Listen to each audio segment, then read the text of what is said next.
The irony of this bill is that it literally blocks communication between federal law enforcement and your local law enforcement, and it sets some very, very dangerous time limits. So, for instance, if you have a criminal migrant who is arrested for suspicion of committing a heinous crime, there's a certain time frame, and if ICE cannot respond and retrieve that individual, let's say by midnight Right. of that day, then we can that individual, if they so choose, to release them without notification to Yeah. federal agents.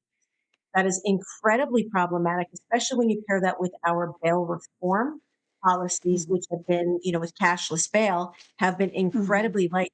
You have a repeat offender, and take a county like Sussex, for instance, where we are really is far, far northwest.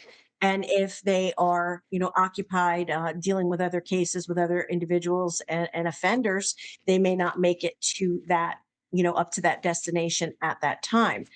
It's Mm. also incredibly problematic because it's supposed to engender their claim is that it engenders trust so that those who are almost like a safe harbor, so those who might be victims and are here illegally know that they could come forward and speak without fear of them being deported, very similar to a lot of our laws that involve illegal substances and safe haven for for babies when you leave a child at a police station or something along those lines, where we're more concerned about the safety end of it.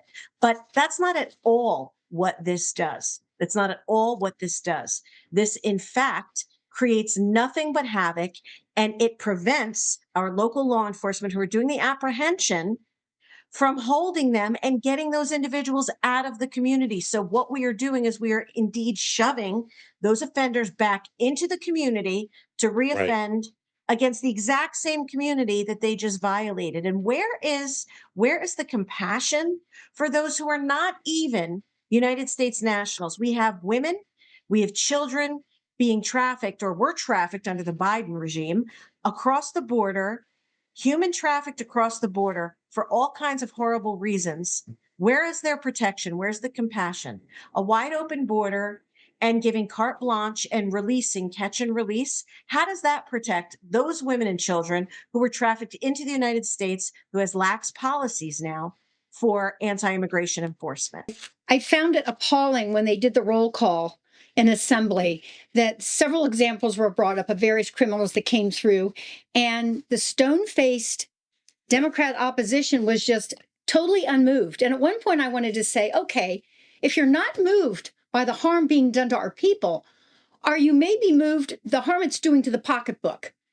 And because the numbers on this are staggering. We're looking at 7.3 billion in costs and services.